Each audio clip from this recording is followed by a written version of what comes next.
Hello, ఎవర్రా నువ్వు? నా పెన్లో ఫోన్ నీ దగ్గర ఎందుకుంది? నా పేరు దొంగ. దొంగతనానికి వచ్చారా మీ ఇంటికి? నేను పోలీస్కి ఫోన్ చేస్తా, నేను మిలిటరీకి చేస్తా. నా పిల్ల మేడుందిరా. ఇప్పుడే గుడ్డి మొగుడు ఎడ్డి పెళ్ళని సీరియల్ చూసి పన్నదిరా. అదేం మనిషిరా? నేను వచ్చి నుంచి 5 సార్లు దుమ్మినా అయినా లేవ్వలే. దానికి ఎన్నోసార్లు చెప్పింది సార్, పట్టవేటులు పెరుగుతుంది తినకే అని. అయినా సార్, మా కుక్క లోపలికి ఎట్లా రానిచ్చింది మిమ్మల్ని? అదే మన పులారా కుక్క. పావుకిలో చికెన్ పడైతే పనులు ఎగిరించుకుంటా వచ్చి గేట్ కాడ కూర్చొని తింటుంది. నా పెళ్ళని మాత్రం ఏం చేయకండి సార్ ప్లీజ్. గదిని నేనేం చేస్తారా? అయినా అదేం పెళ్ళంరా, ఇల్లు గిట్టని ఉంచుతారా? బయట నల్ల నీళ్ళు అట్టని చాలు పెట్టింది. ఇంట నిన్నటి బాస లింక దోమలే, అరుగు మీద మొత్తం మరకలే, బంగ బంక అంటుకుంటుందని నేను మోపోట్టిన ఇప్పుడు. Thank you sir. ఆత్మకూరులా మా పెద్దమ్మ బిడ్డ ఉందిరా. పిల్ల సామాన్ అరుపు ఉంటుంది కానీ ముఖం కాలు ఉంటుంది. ఎందుకు సార్? నీకేరా సెకండ్ మ్యారేజ్ మాట్లాడన్నా? చదువుకున్నది సార్, కేసు పెడుతుంది. చంపేద్దాం మరి? దొరుకుతాం సార్. మరి ఎట్లరా నీ జీవితం? ఇంతే సార్ ఈ లైఫ్. అవును కానీ ఇలా కూరేమనేదిరా నీ పెళ్ళాం? బాగా ఆకలి అవుతుంది. చల్ల సారు.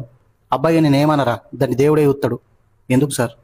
అరే, నేను దొంగ అయి ఉండి నేనే కోడిగుడ్డ కూర కిందికి ఎప్పుడు రాలే, నువ్వు సాఫ్ట్వేర్ అయి ఉండి సలసాల తింటావా?